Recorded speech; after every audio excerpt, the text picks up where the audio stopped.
Alhamdulillahilladzi hadana lihada wa ma kunna linahtadiya laula an hadana Allah. Ashhadu an la ilaha illallah wahdahu la syarika lah wa ashhadu anna sayyidana Muhammadan abduhu wa rasuluh la nabiyya ba'dah. Allahumma fassalli wa sallim ala sayyidina Muhammadin wa ala alihi wa sahbihi ajma'in. Amma kamahma yaku min syai'in wafa litilwiha wujuban ulifa. Amma ba'd. Faya ayyuhal hadirun, usikum wa nafsi bitaqwallahi wa ta'atihi la'allakum tuflihun. Faqad qala Allah ta'ala fil Qur'anil Karim wa huwa asdaqul qailin. A'udzu billahi minasy syaithanir rajim. Bismillahirrahmanirrahim. Ya ayyuhalladzina amanu taqullaha wa qulu qawlan sadida yuslih lakum a'malakum wa yaghfir lakum dhunubakum wa man yuti'illaha wa rasulahu faqad faza fawzan 'azima. Shadaqallahul 'azim wa shadaqa rasuluhun nabiyyul habibul karim. Wa nahnu ala dhalika minasyahidin wasyakirin walhamdulillahi rabbil alamin. Hadirin sidang jamaah salat Jumat Masjid Baitur Rahman rahimakumullah. Pada kesempatan siang Jumat yang berbahagia ini, khatib berwasiat khusus kepada dirinya dan umumnya kepada jemaah sekalian. Mari dan mari, lagi dan lagi, terus dan terus kita jadikan momen rutinitas yang kita laksanakan setiap satu pekan sekali ini, momen ritual ibadah sholat Jumat, kita jadikan sebagai tolak ukur ataupun barometer sejauh mana progresivitas peningkatan keimanan dan ketakwaan kita kepada Allah Subhanahu wa ta'ala. Kenapa? Sebab banyak sekali di dalam Al-Quran konteks-konteks ataupun firman-firman Allah yang menyatakan tentang penting dan harus prioritas tentang karakteristik takwa. Semisal Allah di dalam Quran surah Al-Baqarah mengatakan bahwa kelak manusia akan mengalami yang namanya perjalanan yang begitu sangat panjang, bahkan unlimited journey, perjalanan yang tidak ada batasnya, yakni perjalanan akhirat. Di dalam perjalanan tersebut Allah Subhanahu wa ta'ala mewanti-wanti kepada kita agar senantiasa mempersiapkan bekal. Dan bekal yang terbaik adalah bekal takwa. Wa tazawwadu fa inna khairaz zadi taqwa. Hadirin sidang jamaah salat Jumat rahimakumullah. Tak terasa hari berganti hari, bulan pun semakin bergantian, dan tahun pun selalu tertimbun. Hari ini kita sudah menginjak pada bulan yang namanya bulan Safar, di mana bulan Safar ini adalah bulan kedua dari bulan Hijriah, penanggalan Masehi, penanggalan tahun Hijriah, yang awalnya momentum dirilis dan diinisiasi oleh Sayyidina Umar bin Khattab. Tepat Hari ini kita menginjak di pekan ketiga bulan Shafar. Momen bulan Shafar ini, sebagaimana yang kita lihat dalam sejarah, bahwa tepat di bulan ini adalah momen baginda mulia afdalul makhluqat afdalul mawjudat, baginda mulia Rasulullah sallallahu alaihi wasallam melaksanakan hijrah. Tepat di tanggal 12 Rabiul Awal, Rasulullah menginjakkan kakinya dalam momentum hijrah tersebut di negara ataupun kota Yathrib yang waktu itu namanya, yang kelak akan berubah menjadi Madinah. Kedatangan Rasulullah Shallallahu Alaihi Wasallam disambut dengan sukacita dan gembira oleh para sahabat muhajirin waktu itu. Bahkan di dalam sejarah dikatakan tola'al badru alaina wajaba syukru alaina. Begitu bahagia para sahabat muhajirin waktu itu. Dan di awal-awal Rasulullah Shallallahu Alaihi Wasallam berada di Madinah,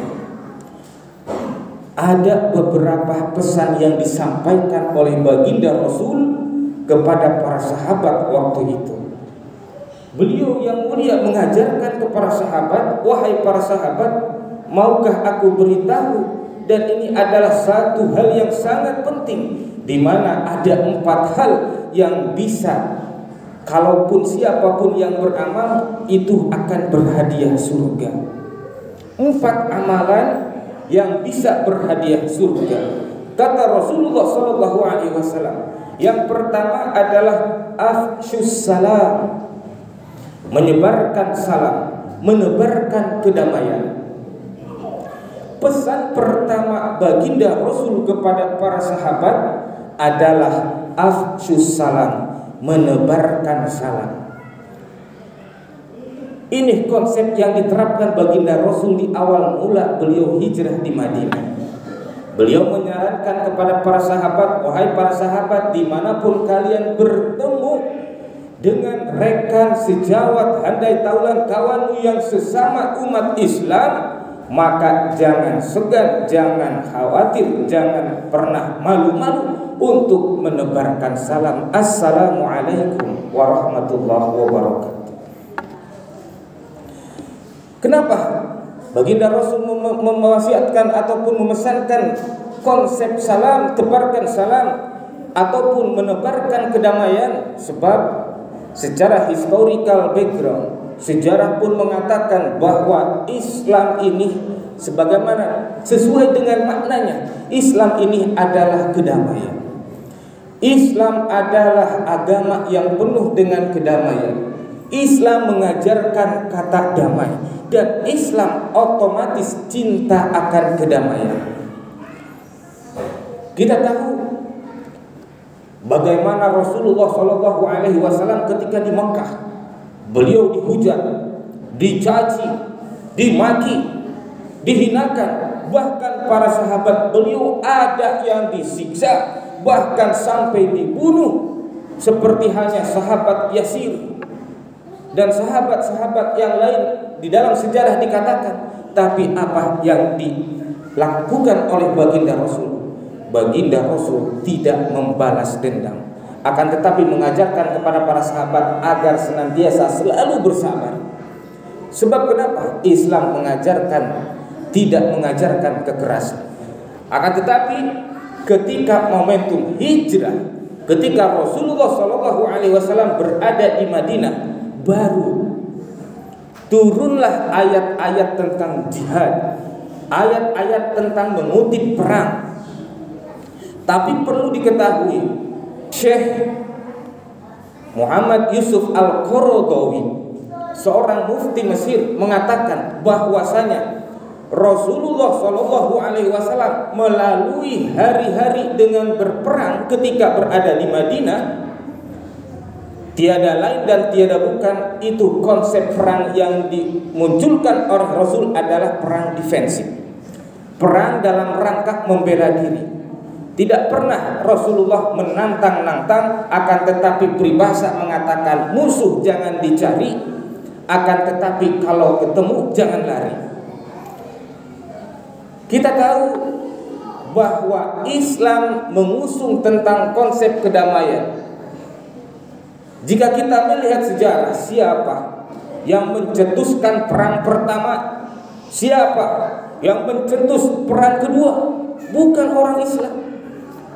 Ataupun siapa yang membombardir, yang membunuh puluhan bahkan ribuan, jutaan, ratusan juta suku Indian merah yang berada di benua Amerika Utara dan benua Amerika Selatan. Itu bukan orang Islam. Di Indonesia sendiri 350 tahun Indonesia dijajah. Siapa? Mereka bukanlah orang Islam. Ditegaskan kembali bahwasanya Islam ini adalah agama yang penuh dengan kedamaian, dan Islam adalah agama yang cinta damai.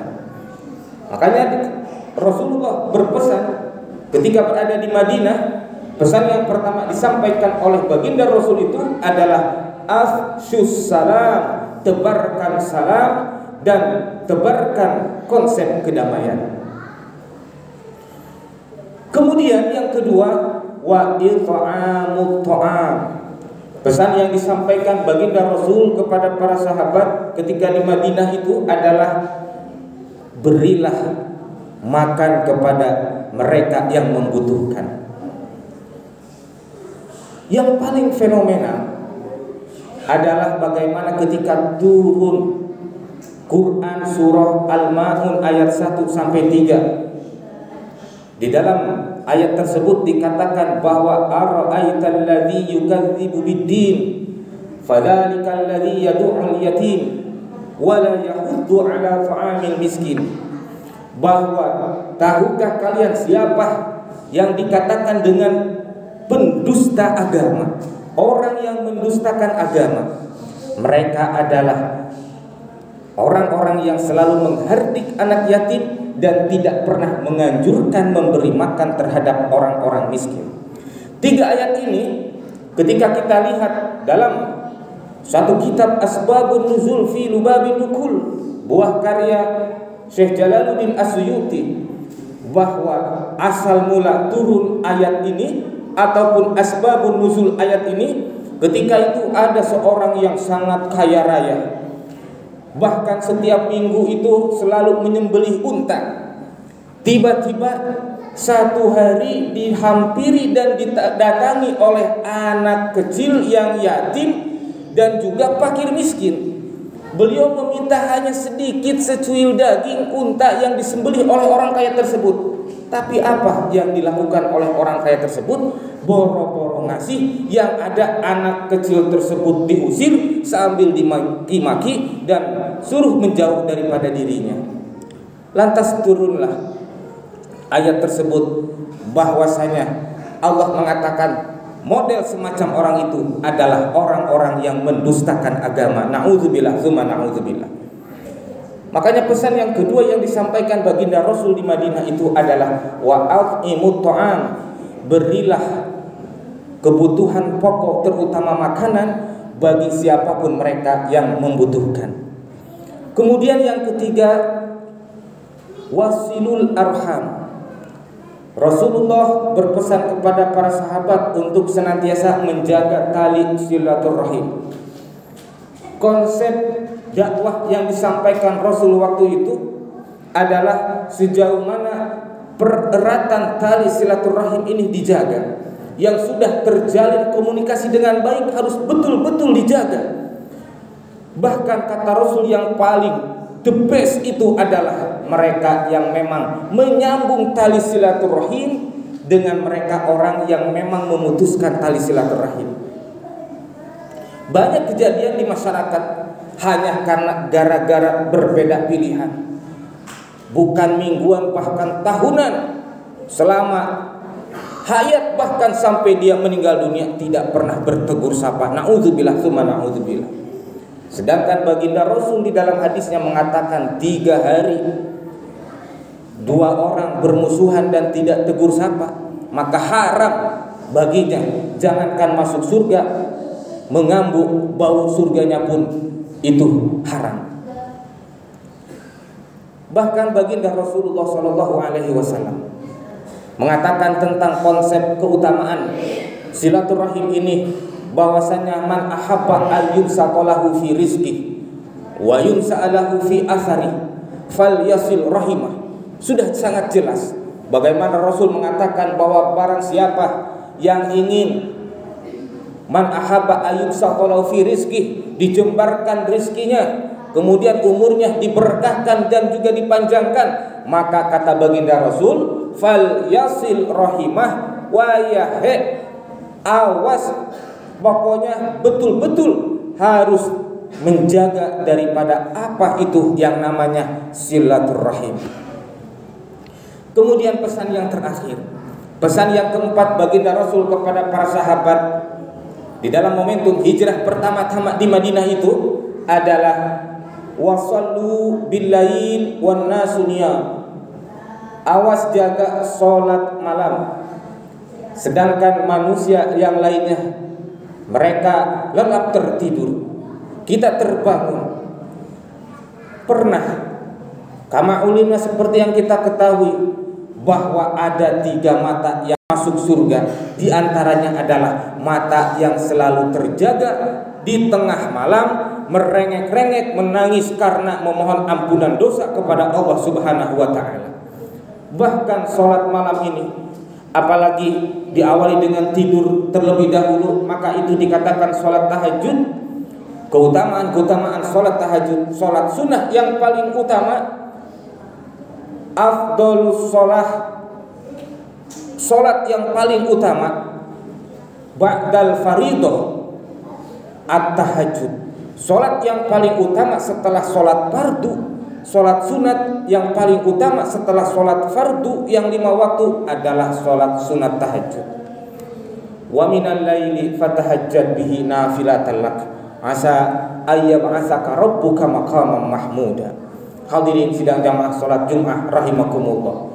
4 pesan yang disampaikan baginda Rasul kepada para sahabat ini mudah-mudahan bisa menjadikan satu pelajaran yang sangat berharga bagi kita, di mana kita selaku umatnya walaupun hanya sekedar mengaku-ngaku, belum tentu kita diakui juga oleh Rasulullah sebagai umatnya, tapi kita berharap dan berdoa kita yang hidup pada zaman sekarang juga diakui oleh beliau baginda Rasul sebagai umat beliau. Mudah-mudahan kita juga bisa menerapkan, mengaplikasikan dan mengamalkan tentang pesan baginda Rasul. Yang pertama adalah kita bisa menyebarkan salam, yang kedua kita bisa menjadi seorang dermawan yang selalu memberi makan terhadap orang-orang yang membutuhkan, dan yang ketiga kita senantiasa selalu menjaga tali silaturahim, dan yang keempat adalah kita termasuk personal pribadi-pribadi yang bisa menjaga sholat malam.